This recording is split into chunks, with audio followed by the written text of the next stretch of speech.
tweet. All right, everybody. I know this is kind of like an awkward phase, but I just want to make sure we're up and running here. Okay. Just want to make sure that we're good to go. Hello, everyone. I see people hopping in. That is a very good sign. Good. People comments. Drop those comments. O's in the chat for on to the next one. Hey-o. O's in the chat. Let me see where my people's at. John Ray, I see you. There we go. All right. So, I mean, you're getting a little peek behind the curtain here. So here we go. 5, 4, 3, 2, 1. Here we go. Hello there, everybody. My screen is smudged. Hold on. This is I forgot. a professional broadcast. Normally we're not on camera for on to the next one. This is normally podcast only, but as I'm sure you're about to let people know. Yes. Welcome to a very special live edition of On to the Next One. It's great to be back here on YouTube, smudged camera or not. I am Mike Heck. Hope everyone's having a wonderful day. And while it is important to discuss the aftermath of UFC events, it is also important to wish a happy Mother's Day to all the moms out there, including my wife, my mom, my mother-in-law, all the mothers out there doing the damn thing. We salute you. Well done. But we are here to discuss the fallout of an absolutely chaotic UFC 274 fight week event from a matchmaking perspective, which normally it's kind of easy to do. There's a little bit of a challenge, but I feel like this event brings a whole bunch of different challenges. So we would also love to hear your matchmaking suggestions. So put them in the chat. We'll throw them up on the screen, especially if we're talking about a certain fight. If you have a matchmaking suggestion, there you go. We'll pull them up. We'll discuss if we can. We'll try to get to some of the DMs at the end of the show, but we're going to try our best. We're going to try to do this for about an hour. All right. That's what we're going to try to do here. So, but we're going to have some fun. And joining me on this ride, as you can see, the co-host, the co-matchmaker. Damn it, he's my best friend, Mr. Alexander K. Lee. Hello, sir. How are you doing on this Sunday? Hello. I'm happy. Happy Mother's Day to everyone. My best friend. Yes, it's always a great. Listen, I hope people are showing love and respect to their moms, regardless of what day it is. But it is always nice to have a day we can give them that extra shout out. And of course, and by the way, for anyone out there, of course, who might have, their mother may have passed or may have grown up with that one, we are here for you. We are the Otno is a family, and we're here for you. So for anyone, just in a different situation, I just want to say we see you guys too. But of course, a general happy Mother's Day to all. I'm excited. And by the way, I will say, I do think we're not going to have a lot of time for DMs. I got a lot. I mean, obviously it was a very eventful. It was an eventful pay-per-view. There was a lot to talk about, both positive and negative. So I'm not promising this, but if I have time today or tomorrow, probably over the course of the next 48 hours, I'll try and shoot messages back to people who sent me pics. So you'll be getting a personal Alex Lee message instead of necessarily an on-screen shout out. So better or worse, I don't know, Mike, but I'll see what I can do. There you go. Well, if I'm not looking at the camera or anything, it's because I'm actually running the desk right now as well. So I'm trying to do multiple things at once, including host this program. So John Jones is going to tweet about Daniel Cormier's Hall of Fame thing any day now. And Mike, you're going to have to be on that. I know. Damn it. Tony Ferguson's going to give a reaction. He's probably going to give some incredible speech about what happened last night, but we'll get to that in a moment. Let's get into tweet. Yeah. Let's get into maybe the most interesting matchmaking pick we have ever had on the show, because Charles Oliveira is no longer the lightweight champion. He's now the #1 contender for the title that he lost as that crazy fight with Justin Gaethje began. And again, overcomes adversity, knocked down twice. It looks like Gaethje was on his way to becoming the champion, but Oliveira, that quitter, does it again. He hurts Gaethje. He gets on him. He chokes him, taps him. It appeared Gaethje went unconscious after the tap. Wow. What a performance, AK. So the question is, what do we do now? Oliveira is going to fight for the now vacant title that he had right before this performance, was stripped of right before this submission happened. And now he's going to fight for the vacant title against somebody. But who, AK? Who? Is this that difficult? Just give me the fight I want. Give me Makhachev. Give me Makhachev. I have outlined the scenario since, I want to say before the Poirier fight even. Probably after Well, I mean, it wasn't about Charles Oliveira specifically, but I always said after Khabib Nurmagomedov's somewhat abrupt retirement after he beat Gaethje, I said this guy is still, relatively young. I understand why he's walking away. I think we all kind of understood it. We applauded it. There just didn't feel like there was a lot left for him to do. And anytime, a great athlete can walk away from MMA, with having taken as minimal damage as you can, I would say, for a fighter, good for you. But I think that competitive fire has to still be there. And for me to continue this narrative, I need Charles Oliveira to fight Islam Makhachev. I need him to beat Islam Makhachev. I need Khabib Nurmagomedov to be out there somewhere watching that saying, that's my guy. That's my guy. And also, when he sees Charles Oliveira, if he beats Makhachev, saying like, man, that's a challenge that I'm really interested in now. That's the kind of thing that's going to make me come back, because I want to test myself. I want to see what's up. So I do think that fight needs to happen. I know there's a lot of people that want to see the Beneil Dariush rebooking. I understand. But guys, that fight is not official at all. Dariush did have a leg injury. I understand. I'm sure, of course, obviously Dariush wants that one back. But I'll say this. I think it's more beneficial to Dariush to not get that fight. I think he would lose to Makhachev. I think you can preserve Beneil as a contender by giving him another opponent without having to possibly derail him with a Makhachev fight. So I'm actually looking out for both guys. I think Makhachev, you give him that fight right away, he deserves it. Yeah, he doesn't have that top 5 win. Well, but we've seen the skill set. Throw him in there with the champ. I think who doesn't want to see this? Who doesn't want to see this? Beneil, give him maybe another top 10 opponent, maybe even just top 15. Just keep Beneil busy and keep him on his win streak, and then you give him the next title shot. So I think there's a lot of good options, but Makhachev is pretty clear for me. Okay, so if you're new to this show, we matchmake in different ways. Like sometimes we matchmake for like what we want to see happen, and if we were the matchmakers, this is how we would do it. But we also have these very valuable things called Otno points, where if we get one right, you bank an Otno point. So I'm going to take a risk here and explain myself, and I'm going to take everybody on a little bit of a journey, because there's a lot of options right now. But Dana White, in all of his glory, said something that led me to slightly dip a toe onto a side, and I'm just going to stick with it. But there is a hurdle, AK. There's a hurdle. There's options. A lot of people think that it will be Conor McGregor. That will not be my selection. There's people out there who think after that sensational knockout, Michael Chandler has earned his way back to a fight. I'm not going Michael Chandler. There's Islam Makhachev, like you just mentioned, would make a lot of sense. There's Beneil Dariush. It just doesn't seem like my brother in bald, Dana White, is on Makhachev getting that title shot right now. He was asked point blank, and I know we don't make fights right after these cards, but you would think that if Makhachev was the guy, he would have said it. We're going to do it in October. It's going to be Makhachev Oliveira for the title. He didn't say that. And he seemed very excited about rebooking Makhachev versus Dariush for that Abu Dhabi card. So I see some people going in and taking guesses here.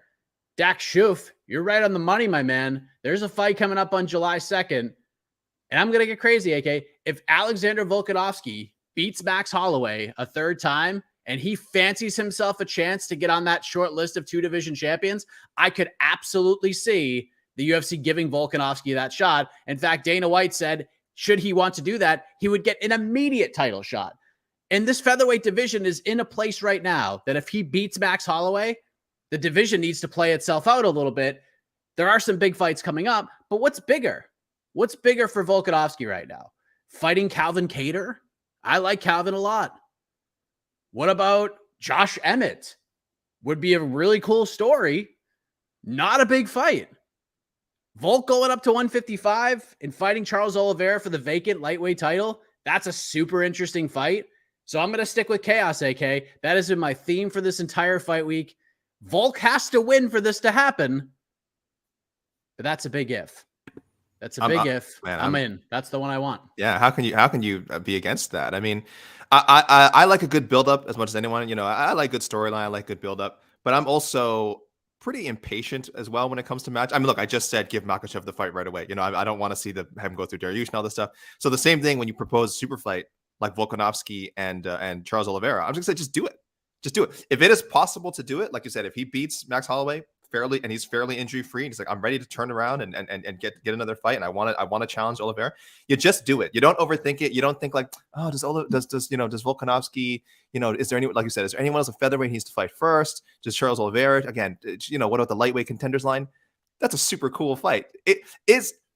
We should have the number one like rule. I don't know. Is it a cool fight? I should add this to the disclaimer, Mike. It's like, have you thought about this fight? Is it a cool fight? Yes, absolutely. And it's an awesome fight. Yeah. So I went, I think a little bit more midway with like what I think is more realistic to happen. So I'm like, okay, so that's why I'm leaning towards Makhachev. But if I had a magic wand pick, give me a Volkanovski and Oliveira tomorrow. That's just be so cool. Yeah. And I think Volkanovski would be favored. I do think there's the element of hopefully no one calling Oliveira a quitter, but I mean that he has we've seen him lose in different scenarios before. It would be like, let's not forget, back in the day, once upon a time, Charles Oliveira lost to Frankie Edgar. And it was not a close fight. Frankie Edgar handled him in a very clear-cut decision. Volkanovski is like the super evolution of Edgar. He's got the same technical skills, more knockout power, just that speed, that inhuman like hand speed. I think he'd be favored. I think he'd be like a -150 favorite by the time fight night rolled around. Volkanovski would over Oliveira. And you could sell that fight as, I mean, I know Usman right now in a lot of people's eyes is the pound for pound guy, but you could absolutely build that fight as whoever wins this one is the best fighter on the planet right now. Yep. Absolutely. Promotional 101. That's how you do it. And there are people who are just like, nah, Oliveira just going to run through Alex Volkanovski. I don't think so. No way. I think that's a super interesting fight. And listen, I love the Makhachev fight. I think all roads lead to Oliveira versus Makhachev. Mm-hmm. I'd love to see that fight, but that fight could be bigger. But we need Makhachev to beat somebody else. We need him to get a marquee win. And that fight just becomes more interesting.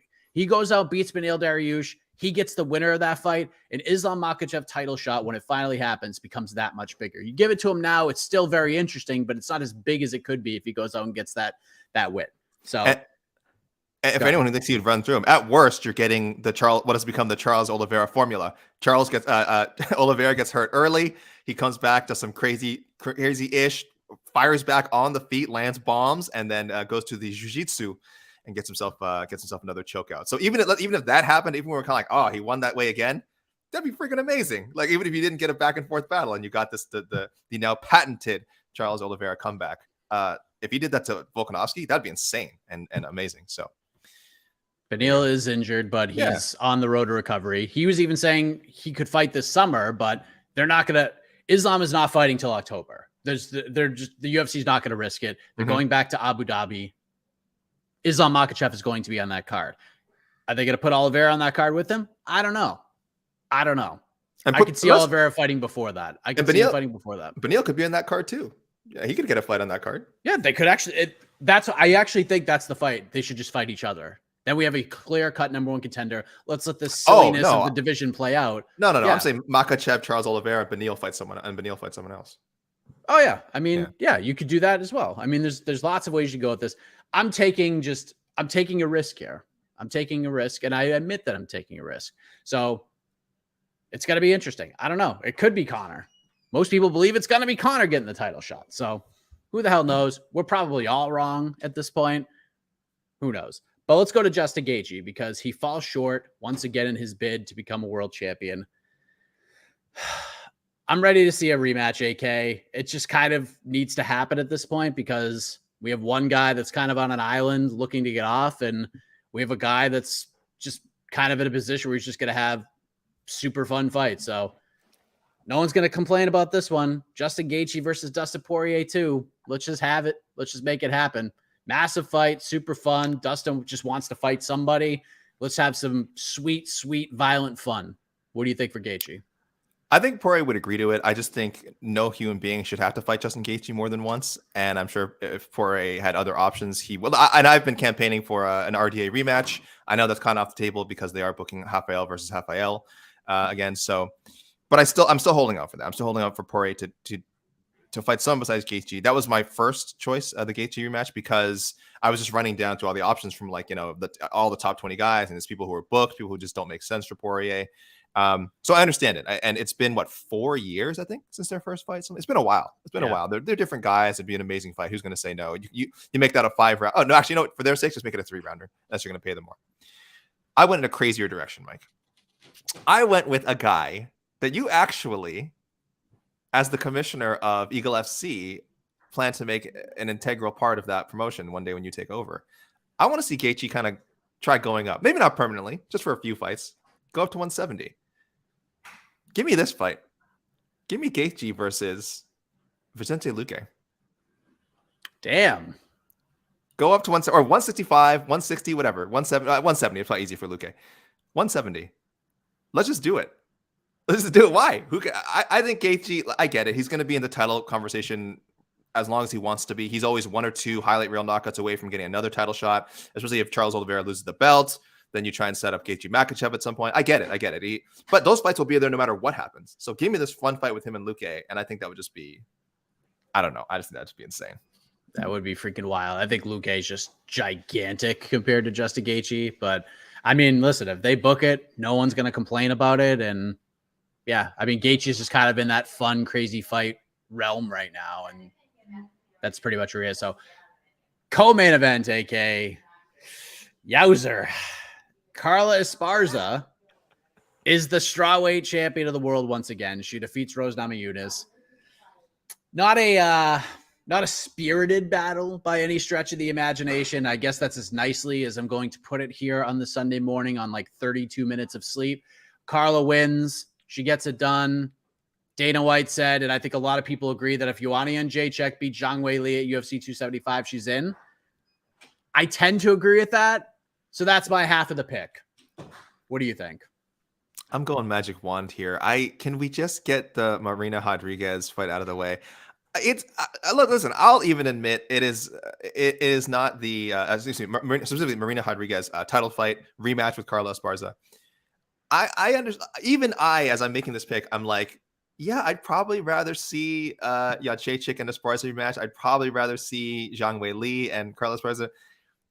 Even Jessica Andrade, Carla Esparza is probably a more appealing matchup. All these former champions facing the new champion, or the 2-time champion now, far more compelling. But I just feel like Marina has done enough. I feel like she's in the position Carla was in last year. We were kind of like, oh man, like we just get her the title shot. She deserves it. I wish that win over Yan Xiaonan had been more definitive for Marina. I wish that fight had been on the main card instead of Sergey Spivak versus some nameless jobber. So that shows you how bad the chances are of Marina actually getting that title shot over the other candidates we've named. But for me, again, magic wand pick. Give Marina that shot. A lot of people thought she won the first fight with Carla. She deserves it. Joanna Jędrzejczyk, Zhang Weili, Jessica Andrade, they're going to be there. Those fights will be there. They'll be there to fight Esparza. They'll be there to fight Rodriguez if she beats Esparza. I'm going against what I said before about like I want things now. Those are stalwarts. They'll get their title shots. Yeah, Lupe versus Marina, sure. But I am all in on Marina getting her title shot. And again, I think she's just a great matchup. I know her last fight was not like super compelling and not, a statement win as far as getting a title shot, but look at her body of work. Look at the first fight with Carla. Let's make it happen. It's Joanna with the win. It's Jessica Andrade with a loss. Fresh matchup. I think Zhang Weili will need another win if she beats Joanna. Marina Rodriguez is certainly there. But unfortunately, when you have these types of scenarios, there's always one odd woman out of the equation. And I feel like Marina Rodriguez is the odd woman out in this equation.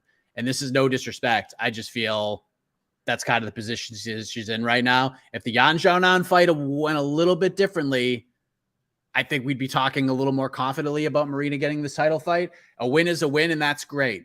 But I think for me, my expectations for Marina Rodriguez are very, very high. And I think once she does get to a title fight, she has a very good chance to win.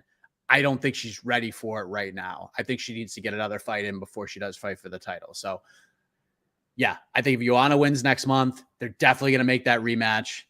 And Jessica Andrade gets it if she doesn't. So the road kind of sucks if you're Carla Esparza. Like, you're probably either getting Joanna, the woman who has been giving you nightmares for the last 6 years, or Jessica Andrade, who probably has given you a couple over the last 3 or 4 years, just thinking about what she has done to people, including Rose Namajunas. Now, speaking of Rose Namajunas, AK, we're on a journey, so bear with me. If Joanna wins June 11th, it's Rose Namajunas, Jessica Andrade 3. The trilogy fight happens. That's it. If that doesn't happen,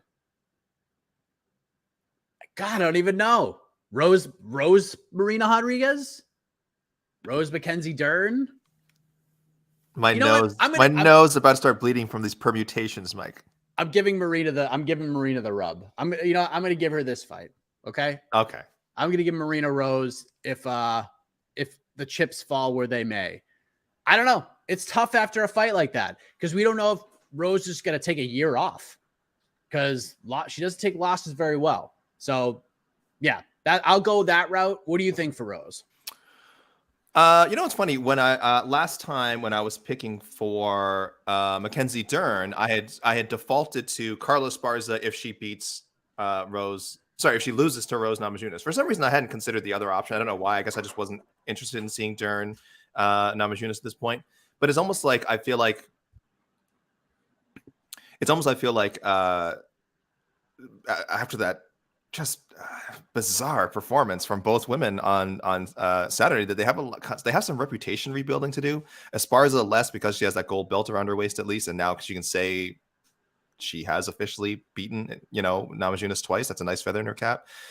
Namajunas, I don't know. I saw a lot of fans turn on her very quickly. She's kind of like that. She's kind of a polarizing fighter. When she's exciting, fans, a lot of fans love her. When she has one of these kind of disappointing performances, boy, they come out of the woodwork to slam her. And I don't think that's warranted, but I do think I do want to see if she can continue the trend, as Jed Meshew said rightly, that she performs well when she's not the champion. There's something about the championship pressure.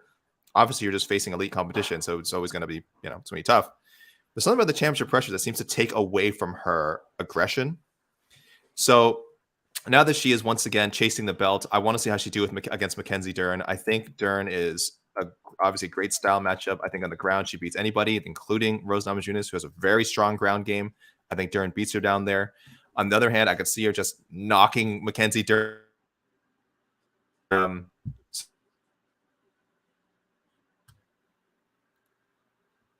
Uh-oh.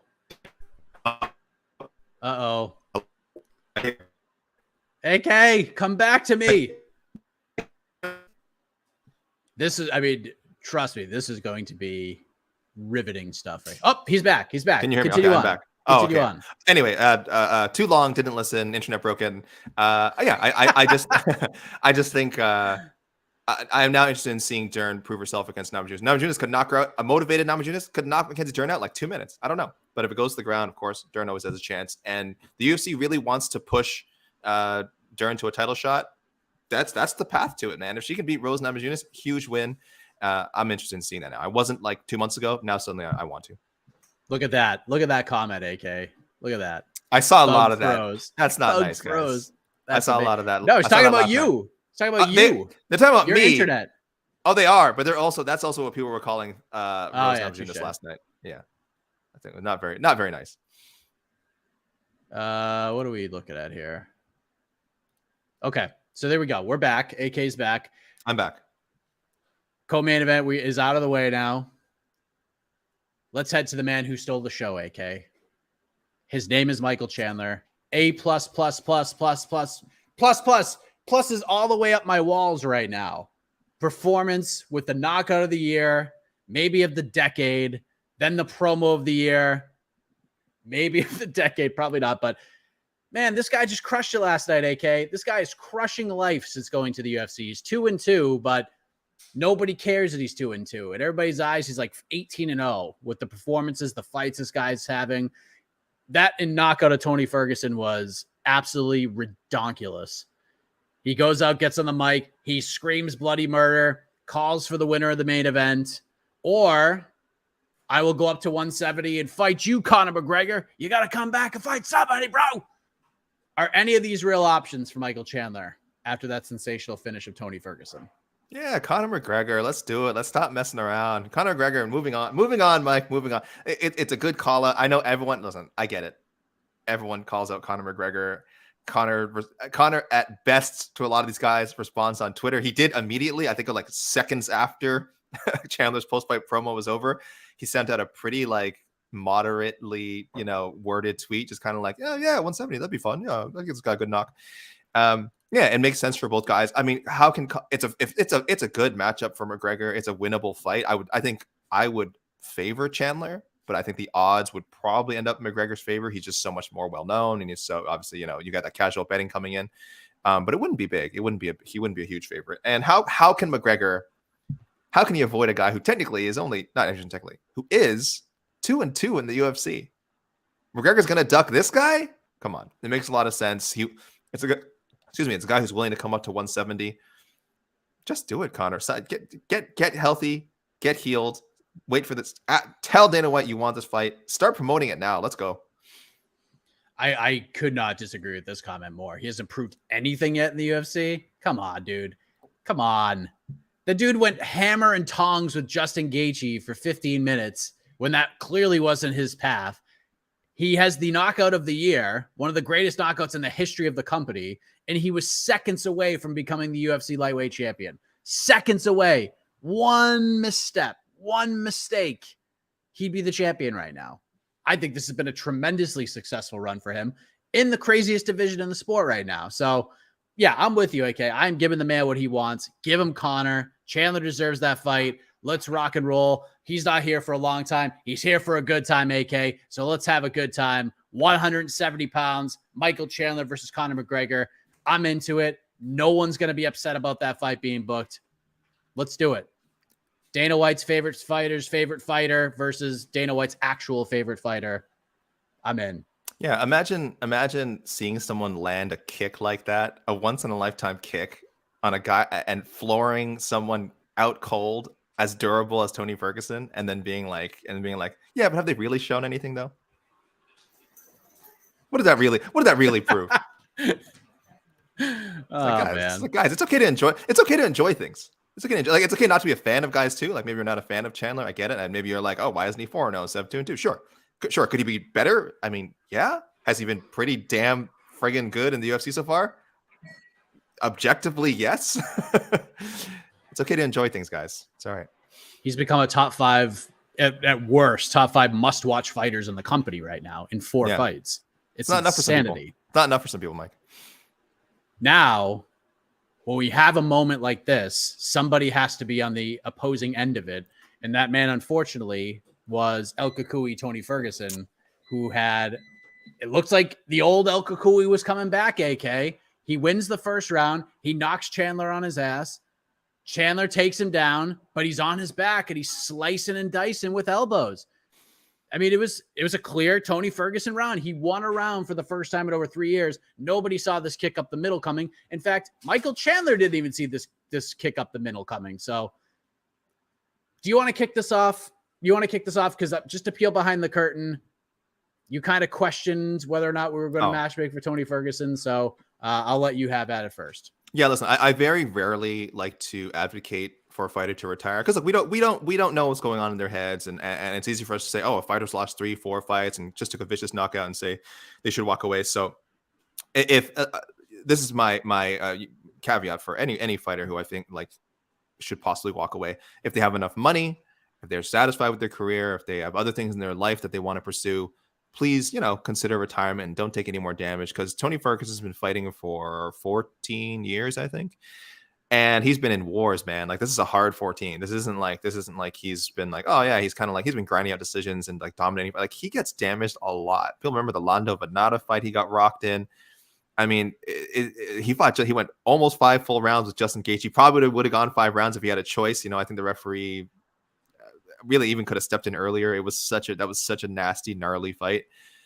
So yeah, I mean, I advocate for retirement, but I hate telling fighters to do that, and I won't assume they will. I don't get the vibe from Tony Ferguson that he's considering that.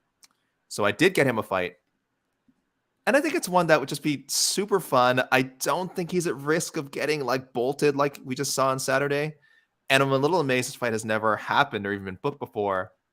Give me Tony Ferguson and a guy who recently headlined a fight night event against one of the best lightweights in the world. Give me Ferguson versus Bobby Green. Ooh, Yeah. that's a popular one. Yeah. By the way, Joe I like McCarter, that is absolutely false. As the most false statement we've seen so far. Why do people say these I'm things? looking at the scorecard right now. All three judges scored that first round for Tony Ferguson. Why do people So say you're these absolutely things? unequivocally incorrect. You guys know you can look this stuff up, right? It's right there. It's literally right there. It's on UFC.com if you want to find it. I mean, I don't mean to throw some shade, but I'm on no sleep right now. You know, you're gonna help. You're doing this person a favor. Help them. It's called the internet. You can Google Ferguson Chandler scorecard. It's right there.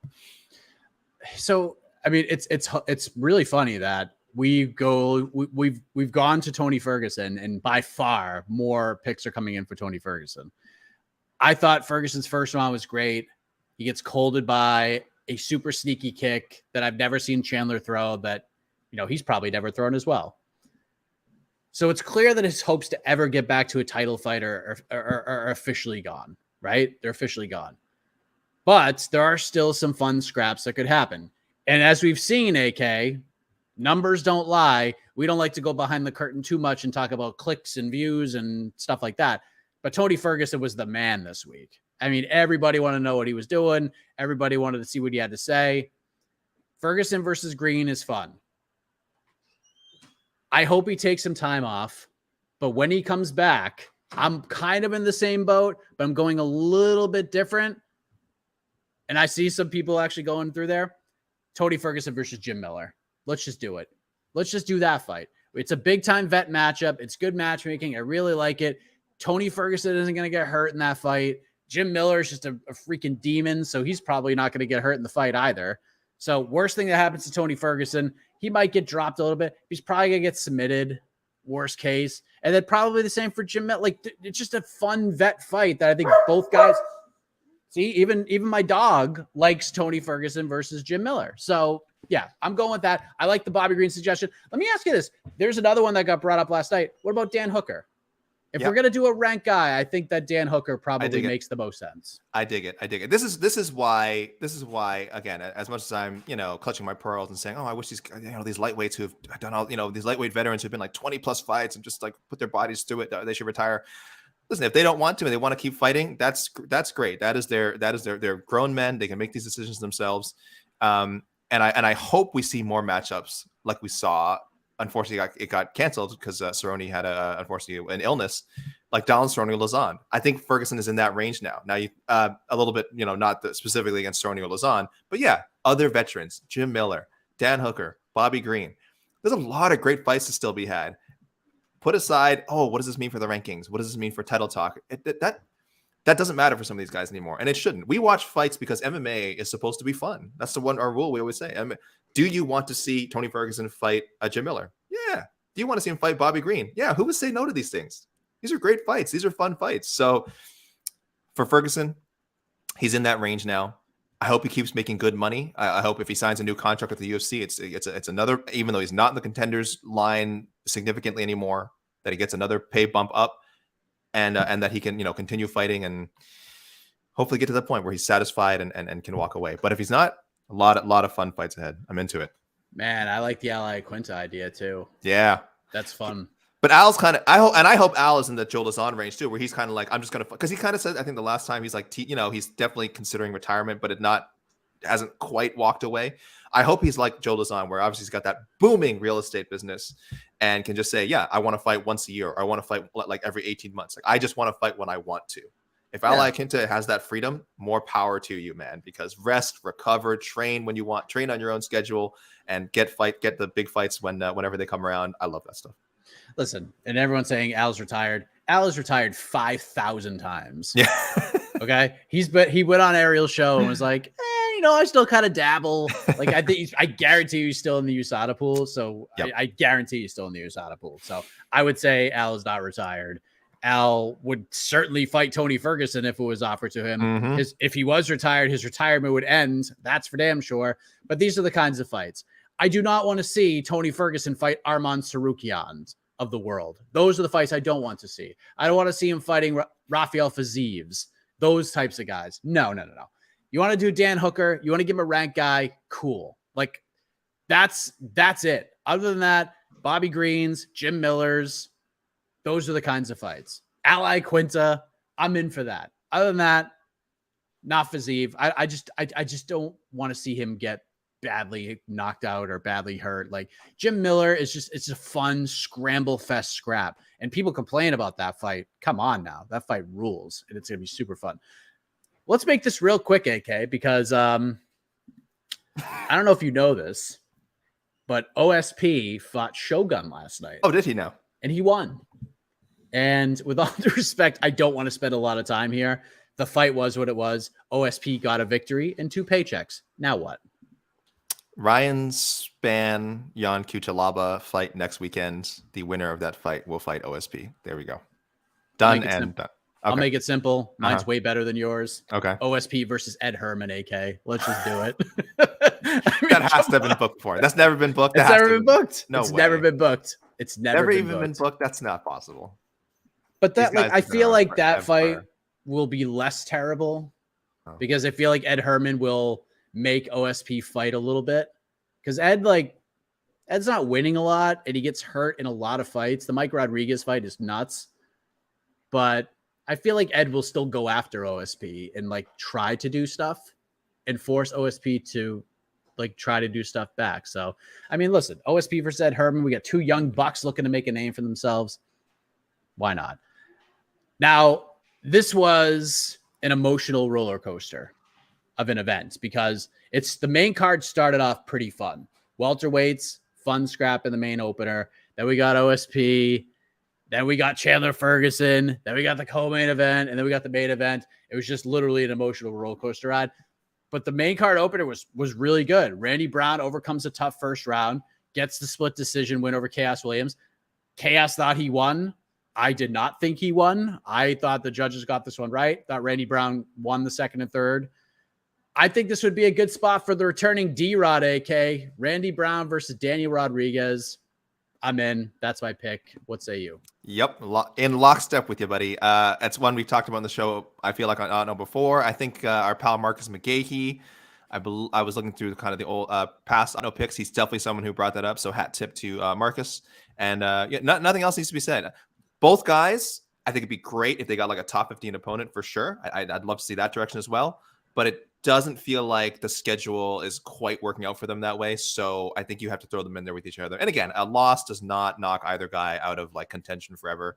It'd just be a great fight. It would let us get a better gauge of which one of these guys is really top 15, top 10 potential. Maybe both of them. Maybe it's both of them. But it'd be cool to see. And we haven't seen D-Rod in a bit. I think that's the fight for him to come back to. So perfect matchmaking. I'm with you on that one all the way. All right. Let us head to the wild card round where we will select one fighter we have not match made for yet, and we will do so right now. So it could be somebody from the main card that was not victorious. Could be anybody from the prelims, winner or loser. So AK, as usual, you are our Kenny Lofton. You're our leadoff hitter for the wild card round. What are we going with? There was a very obvious name to pick, a standout performance from the preliminaries, but I'm not going to because this person, I think, well, we'll address him in a bit. We'll address him shortly. You may have picked him. I don't know, but I went in a different direction. I am one of the weird people who's like, for years, I've been saying the women's featherweight division is just like not a division that you can really invest in. I always see people going like, oh, why don't they do a featherweight Ultimate Fighter to add build up that roster? They did that. All those women turned out were actually bantamweights, so that did nothing. It's just not. It breaks sort of that athletic threshold where like if you're a coordinated athletic woman who is like around that 145, 150, 155 range and above, you're probably going to try and play another sport. That's why people ask also, oh, why does even the on the men's side, why does the people seem to get less skilled as they get bigger and bigger and bigger as you go middleweight, light heavyweight, heavyweights? Because once you reach that level, if you're coordinated, you're athletic, you're going to try something else. You're going to try football, you can try basketball. There's not enough money in MMA to attract these athletes to it. Like, say what you want about like the amount of money that some of these like a WNBA player makes, it's still way more than your average MMA fighter. So anyway, that's a little side rant. But I am going Macy Chiasson because, Mike, I have been pushing for, again, I'm building my long-term narratives here. I've been pushing for Josiane Nunes to fight Amanda Nunes someday. I want little tiny Josiane Nunes to stay at 145. She just fought Pascual on a short notice. I obviously wasn't intended for her to stay at 145, but why not? If this division is there, quote unquote there, and they're going to keep booking fights in it like they did for Saturday, like Norma Dumont versus Mace Chiasson, then let's keep making fights happen. Give Macy Josiane Nunes, give the winner of that fight Amanda Nunes, regardless of what happens with Juliana Pena. That featherweight belt exists. I know it sounds weird to say. It exists. It is still around Amanda Nunes' waist. I think if she wanted to defend it, she would, because that's an easy championship paycheck for her and possibly pay-per-view points. So, whether it happens at featherweight or not, I actually just kind of want to see that fight. So, Macy Chiasson, Amanda Nunes, Josiane Nunes at 145, I think, but at 135, that's good too. I'm in. I like it. I just want to see Josiane Nunes fight because it's just hilarious because she's like 5'1" and just massive, like just jacked. She's got superb power for somebody that size. Unbelievable. AK, you already know where I'm going with this. I'm going with Brandon Royval. We are celebrating the year of the Raw Dog after all. Oh, come on. You're gonna censor that on the podcast, right? When it comes to the podcast? No. No, it's a nickname. It's a nickname. Did I show it to you? Someone sent me, like, they tried to do me a favor. They sent me the nickname and they like bleeped out like some of the letters. And I'm like, it looks worse. Because it's just raw. It's just like raw D and then like 3 asterisks. And I'm like, that's worse. It looks that's worse. I did see this question, so I'm going to address it right now. Dana White did say that they're probably not going to do Moreno versus Figgy 4. I don't think he's saying that it's not going to happen. They're not going to make it like forever until the end of time. It's just that Figueiredo is hurt. He's got a hand injury. They were thinking, he spoke to Guilherme Cruz from MMAfighting.com. Figgy was thinking like September, October. Now it's looking like it might be even later than that. So there have been talks, from what I understand, to have a fight between Brandon Moreno and Kai Kara France. Now, I don't know if they're going to do an interim title. I don't know what, but from what I understand, Brandon Moreno wants to fight this summer against Figueiredo or Kai Kara France or anybody that wants to fight him. Okay. So right now, timing just doesn't work out. Brandon Royval said that he has heard that they're going to do Moreno versus Kai Kara France for an interim title. That part I don't know, but I do know that there have been discussions about doing Moreno versus Kara France sometime this summer. And I love that fight a lot. Having said that, this is kind of a selfish pick for me.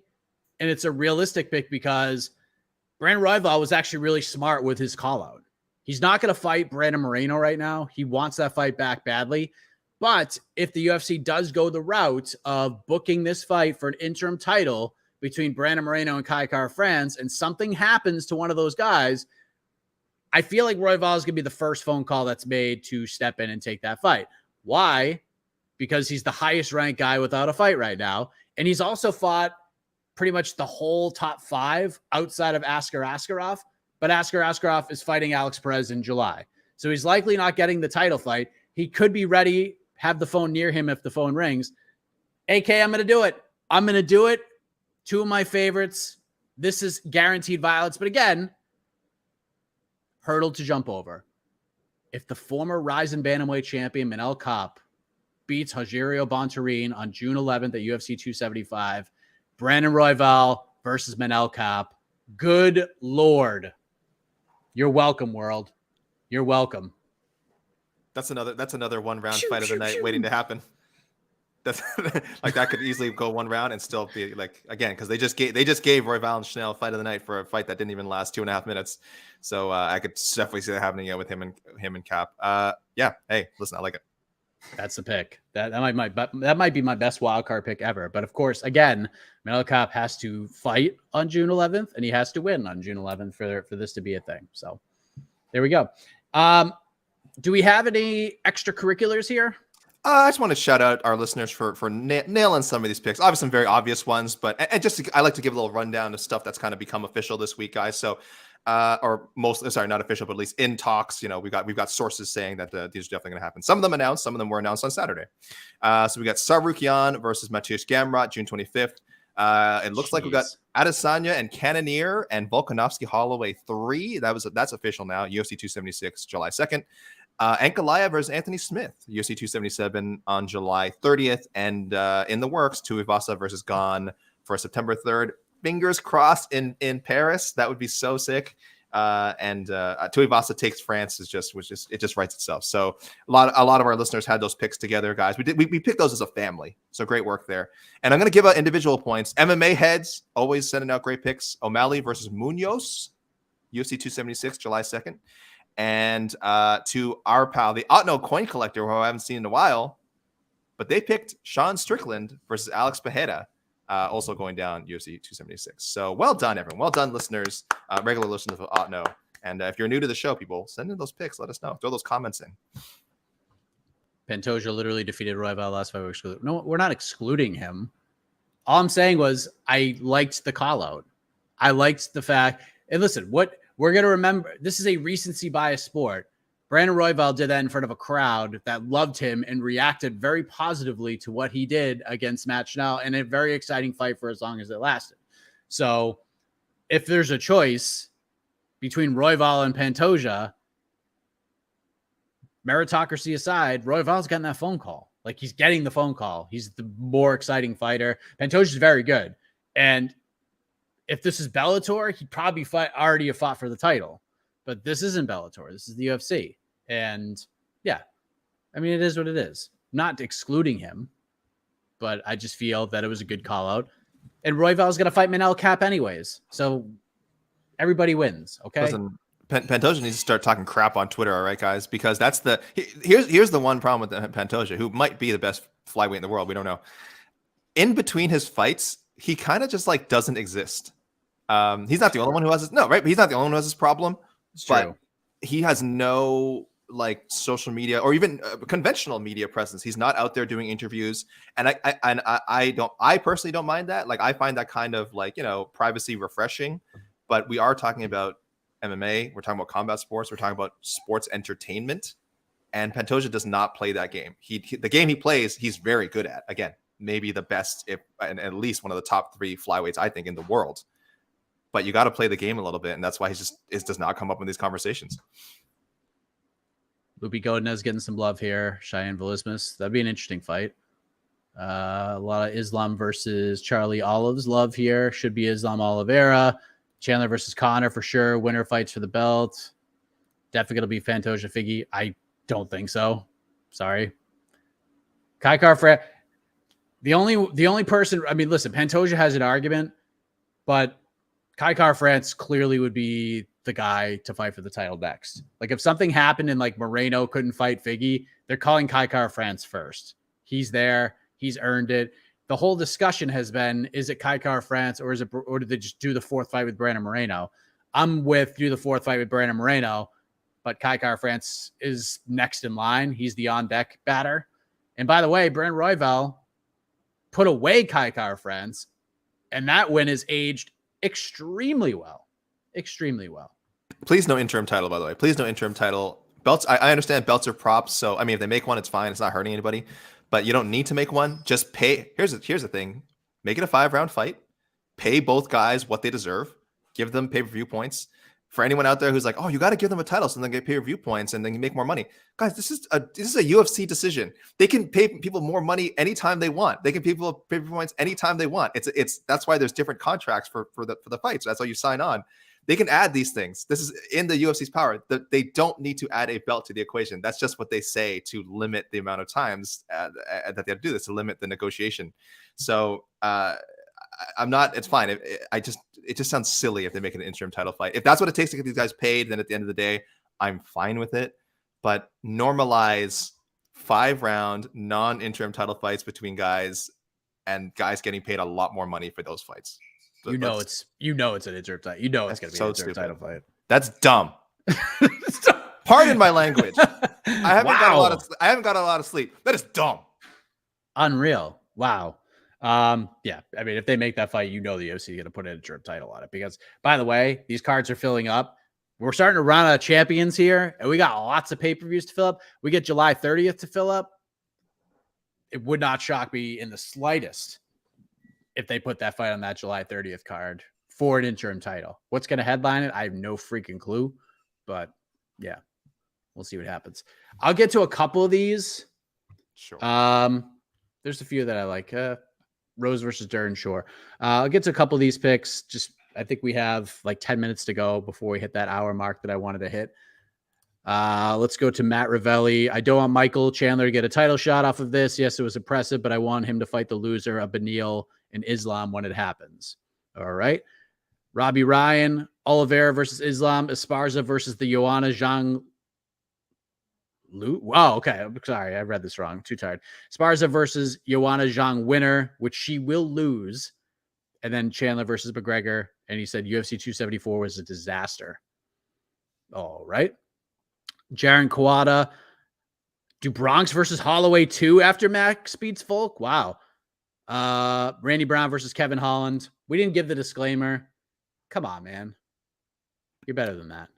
Kevin Holland has to fight. He's fighting Tim Means. Come on. Yes, yeah. Come on. Chaos versus Nico Price.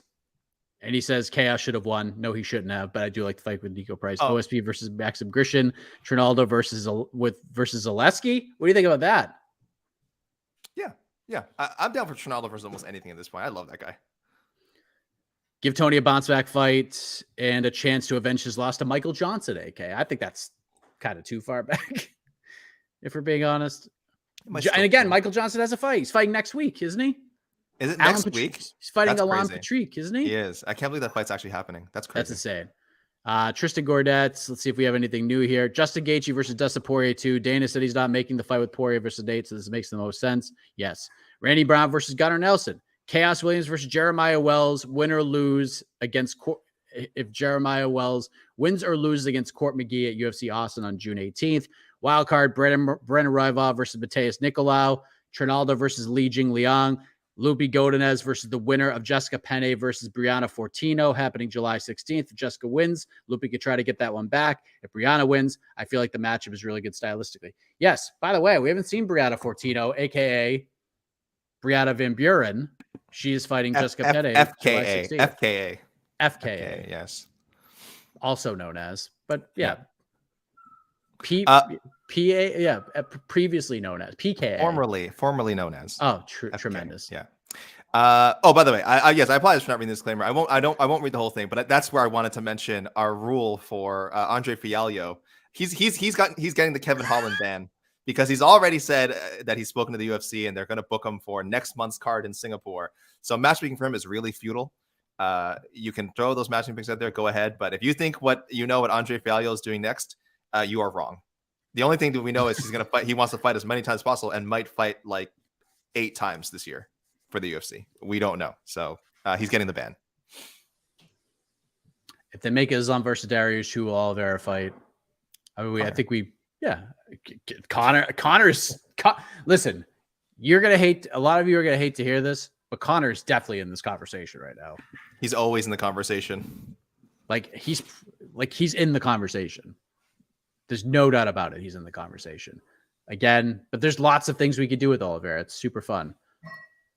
Lupi a top 15, man. She looked like a top 15 fighter last night. That was impressive. She ran over Ariane Carnellosi. I thought she would win, and I thought she'd win convincingly. I didn't think she'd do that. There should have been at least one 10-8.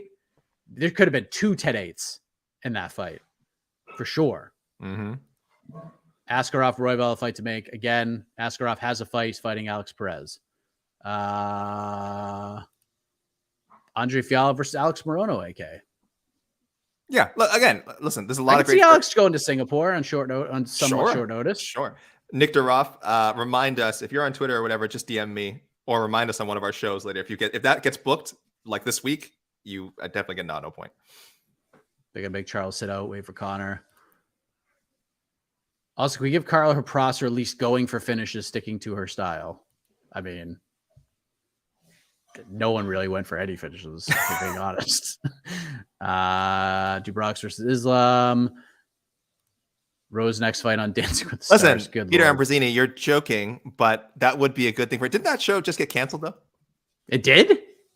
I think it's on hiatus. Hold on. Oh, I gotta call my mom. She freaking loves that show. So I know Tyra Banks got canned. I'm sorry, guys. I know way too much about Dancing with the Stars. Tyra Banks was on Dancing with the Stars. I She was haven't the watched that host. show. Yeah, she replaced Tom She Bergeron. was? Yeah, it was not well received. Oh, It was man. not well received. Boston's own Tom Bergeron. So good. So one of the best hosts in television history. I think either he just wanted to get paid more or he just lost. Sorry, guys. We're talking about Dancing with the Stars here, but I'm sorry. I thought I heard something about the show, maybe, or at least getting put on hiatus. But yeah, if that actually would be a good. I'd love to see Rose Namajunas and Dancing with the Stars. I get that's a crack about the fight, but I'm just saying. Yeah, Tom Bergeron, by the way, is a legend. He used to host. So good. He used to host a like local show in Boston that like nobody watched on Sunday mornings called People Are Talking.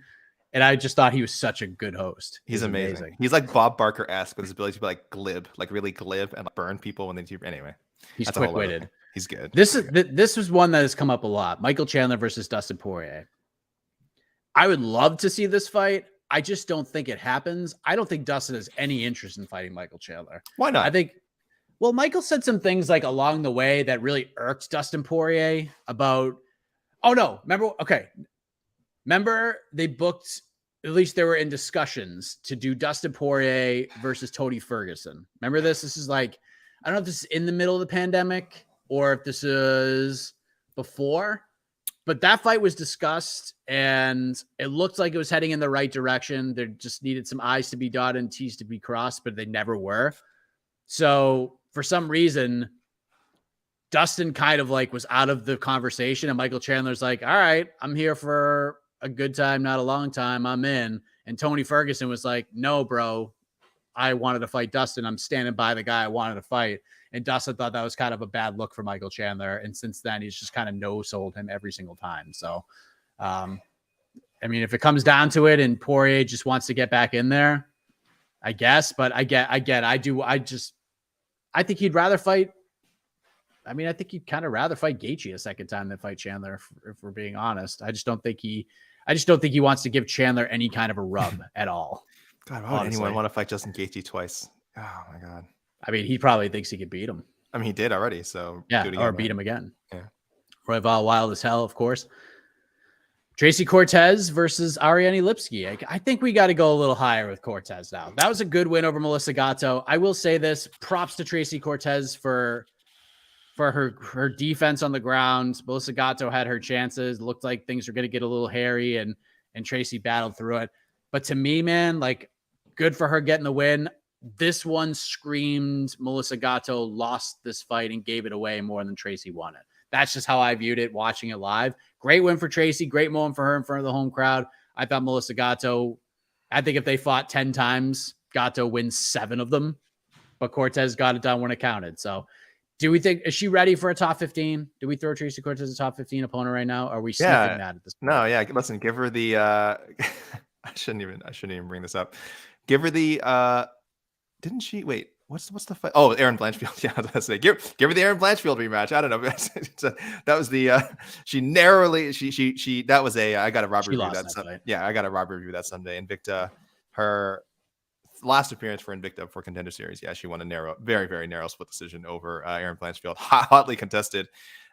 So yeah, just give her that rematch, right? But no, I don't know. I think you keep them away from each other for now. But hey, if you're Blanchfield, you should try and get that fight. RDA if he beats Fiziev versus Oliveira. I don't think that happens, but I mean, stranger things have happened. It's just not. I mean, he's way down. He's definitely on the short. He's maybe on the short list, but he's probably at the bottom of the short list. So yeah, Cannonier Adesanya coming up. It's official July 2nd. We knew this was coming. If you listen to Heck of a Morning, basically been telling you this is probably going to happen for like 3 weeks now. It was just awaiting one signature. I think it probably happened very, very close, but I think the promo the UFC put together was probably Adesanya approved. Like Adesanya's probably like, I want to see how you're announcing this fight, and then I'll sign the contract. I wouldn't be shocked if Adesanya got a look at that promo video that put Adesanya over like a megastar. This is like Razor Ramon making his WWF debut kind of a promo. We're putting this guy over in a huge way. And then it's all Adesanya the entire time. And then at the end, there's Cannonier's face. They're fighting July 2nd. So what do you think of the matchup? This clearly was the fight to make. This is the #1 contender. But main event for International Fight Week, you're down with it? Yeah, listen, this is how meritocracy works. I think Adesanya is at that level where his name, he's enough of an A side that he doesn't have to have like the sexiest opponent. Sounds so rude to say that Cannonier is not a sexy opponent, but you guys know what I mean. He doesn't have like a lot of mainstream cachet, and like your average person just has no idea who Jared Cannonier is, and that's fine. But Cannonier has fought his way up to that level. He's a knockout guy. He's an exciting fighter. So I mean, he has everything you want in a challenger. He's the legitimate number one contender. I'm very into the fight. Yeah, and I'm perfectly fine saying that this is the headliner of the UFC's illustrious International Fight Week. So yeah, I like that matchup a lot. I love the video, Mike. You threw it up in our Slack of him at the event on Saturday, surrounded by like Patty Pimblett, Molly McCann, and Aljo. People who when they're on camera, like they're on. When you put the camera on Aljo, Patty, Molly McCann, they're gonna give you like, yeah, they're gonna freak out. Like they're like fans. They're like fans when they're in there.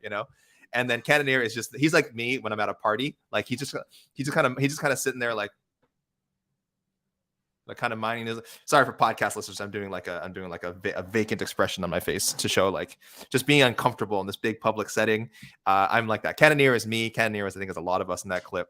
So it's going to be tough selling it as far as like the lead up to the fight, interviews and things. Cannonier can be an interesting guy, but he's not like a top tier trash talker. I don't think. Like I think his injuries are okay, but he's not a top tier trash talker. And Adesanya is going to do a lot of the heavy lifting, hopefully avoiding any of the kind of juvenile insults that we saw in the Vittori fights and the Costa fight. But you gotta do what you gotta do to sell. So Izzy, whatever he says leading up to this fight, take it with a grain of salt. But yeah, good matchup. Arnold Allen versus Brian Ortega. There was a report that came out from ESPN Deportes last night that July 16th, we're going to see Brian Ortega versus Yair Rodriguez. Based on conversations I had, premature. That's all I'll say. Premature. Fight is not done. I don't even think it's been verbally agreed upon from the conversations I had. So there you go. Dustin versus Diaz, that was the fight. I think it's fizzled out at this point. Like if you haven't made it now, I don't think they're going to. It was right there. But everybody wanted it and you didn't do it. So it was dumb. Should Marina fight Carla? Yes. AK says yes. Correct. I say she needs one more win before that fight happens. Gillespie needs to fight. Yes. Yeah. Apparently, and I don't know this for a fact, but I've been told by people who would probably know this that Gillespie was offered the Arman Tsarukyan fight. He was the first option, didn't come to fruition. Now we got Mateusz Gamrot, and good Lord, Tony Ferguson versus McGregor coming off a loss. So sure, yeah, it's doable. I don't think the UFCs would be pursuing that one right now. McGregor versus Dubronx, it's possible. Oliveira better be a -600 favorite if he gets matched up in McGregor. Allen versus Ilya Topuria. He will truck his ass. Freaking rules, by the way. Yeah, that's great. Yeah.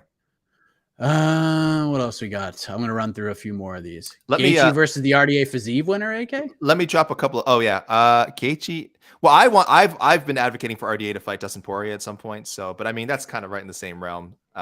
If RDA beats Fiziev, or you kind of mix those guys up, right? I mean, you could have Fiziev fight Gaethje, RDA fight Poirier, regardless, depending who wins and loses. There's just so much fun to be had at 155. And we always say it's, bantamweight, I think right now has been like the hottest, like deepest division, but lightweight, there's a reason why it's historically been considered the deepest division in all of combat sports. Just look at some of the matchups that were thrown out there today. Like it's just amazing. Coming off a loss, so many good options for Charles Oliveira, for Tony Ferguson, Michael Chandler, Justin Gaethje. You really can't lose. You really can't lose with a lot of these options we have here. So I just want to throw out a couple of comments I got. Sure.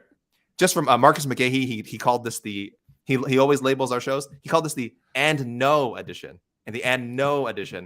because obviously we suddenly have no lightweight champion. And I think if we're up to a lot of people, the co-main event not only would have been a draw, but but I think they would have liked to have seen the belt taken away from Rose Namajunas and have that belt vacated as well, and then just give it to the Joanna Zhang Wei Li winner that's coming up. Yeah, that was just so. I think and no is the perfect title. So well done, Marcus. Our pal Ren Odenheimer, who we haven't heard from in a while, throwing out some picks: Oliveira, Makhachev, Esparza, Zhang Wei Li, Joanna Jędrzejczyk winner. But I really want to point out that he says, does E. Casey Leydon look like Calvin and Hobbes cartoonist Bill Watterson? So guys, you're gonna have to Google that. They sent me a picture. They both have a fine mustache, some facial similarities, but you guys can Google that. Bill Watterson of Calvin and Hobbes fame. So, Casey, if you're out there, you might have another doppelganger. I've seen a lot of, we got a lot of does Casey look like so-and-so? So there's another one for you, Casey. And Casey Carpenter, always a loyal listener. Enjoying GC and Jed's new show. Yes, people, keep an eye out for that, please. There's that new betting show on the MMA Fighting Podcast Network. With Connor Burks and Jed Meshew. So definitely listen to that. Don't bet on MMA, as I always say. But if you must, listen to this podcast first. And what other picks we have here? Fight of the year, Esparza should defend against Rodriguez. Well, come on. There's no need to be sarcastic now. Rose Andrade 3, Randy Brown versus D-Rod. Yeah, a lot of people are talking about it. So there we go. Guys, like I said, I got a lot of DMs, so I'll try to respond to some of those. I'll try to send messages back, but otherwise, thank you everyone, man, for who sent in comments and who's tuned into this YouTube, because I think a lot of you were up with us last night. Mike, we were up till we're at 5 a.m. Eastern time. I hit pillow 6:10 this morning, and my kid came into the bedroom at like 6:42, and yeah. That's what happened. Anyone who was up with us last night and is on now, you guys are warriors. And anyone who's joining us on a Sunday, spending time with us on a beautiful Mother's Day, a beautiful Sunday, I really appreciate it. So thank you guys for leaving tons of great YouTube comments, great picks. And for anyone listening on the podcast, hopefully we conveyed all the picks that we got, because there were a lot. But yeah, thanks everyone listening, watching. Love doing this show, Mike. Yes. Love doing the show with you. We did the best we could. I did not want this to be a 2-hour show. I feel like we hit the sweet spot here. Mm-hmm. I said around an hour 10 is as good as I wanted to go. So we'll be back next week. It will be in podcast form. We'll be back live probably after UFC 275. I'm curious what start times and stuff are going to look like. So that's the plan. UFC 275 will be back live, but listen to the show on the podcast hour because it's the same damn show. Next week, the UFC is back once again. Jan Blachowicz versus Alexander Rakic is the main event. We got Ryan Spann versus Iwan Kuchalaba, the co-main event. Louis Smolka, Davy Grant, Caitlin Chukagian going up to 125 to fight Amanda Hebas. Oh no, she is at 125. Amanda Hebas going up to 125 to fight. Weird fight. Very weird fight. Frank Camacho, Manuel Torres, Jake Hadley. Frank Camacho's back. Yeah, he's fighting Manuel Torres. Jake Hadley makes his UFC debut on this card against Alan Nascimento. Wow. I forgot this fight was. I knew this fight was happening. I didn't think it was happening next week. Big one at 125. Viviane Araújo versus Andrea Lee. Andrea Lee has been on an absolute tear. Michael Johnson versus Alan Patrick. Verna Jandiroba versus Angela Hill is on this card. AK? How are some of these fights not on the main card? Has the main card been finalized? How are some of these fights not on the main card? I don't know. Nick Maximoff versus Andre Petrosky, and Carlos Candelario versus Tatsuro Taira. Postponed. Which was supposed to go down 8 days ago, is now happening 6 days from now. A lot of hype on Taira. Not a bad card. A lot of hype. Pretty solid card. I think they'll have to reshape this main card. Just a little. I hope so. Bit. I think Angela Hill and Jandiroba or Araújo Lee, I get it. They're positioning as the looks like maybe possibly the featured prelim, so that's okay. But I don't see why Jake Hadley and respectfully, because I love Frank Camacho or Frank Camacho Torres should be above Araújo Lee or Jandiroba, Angela Hill. But we'll see. Like we said, I don't know if this is finalized yet. So. Well, once it's over, we're going to talk about it. All the finalized things that have happened, and yes, this kind of makes me giggle. The Drake curse lives on. And we knew it too. As soon as that was made public, we already were like, uh-oh. Gaethje's going to lose. I don't believe in that. So people know I don't believe in curses, jinxes, any superstition, any of that. I don't believe in that sort of thing. But I will say he's involved sometimes when these these upsets happen. But I'll tell you, he was pretty good luck for the Raptors 2019. I'm just saying. Well, his luck ran out. And thank you all for joining us. We appreciate you very much. UFC 274 matchmaking, at least for right now, is in the books. If you came in a little bit late, you can go back and watch it. Or you can listen while you drive or whatever it is you want to do on the MMA Fighting Podcast Network. It'll be up shortly thereafter. Or jogging. I know you guys you're joggers out there. Working. Good job. Good for you. Get that cardio going. Or yogging, as it's called in some places. But All right, we're done. We'll see you next week. Blachowicz versus Rakic. Always remember, everybody, this is a very important rule. MMA is supposed to be fun, so don't take this stuff too seriously. We'll see you next week on to the next one.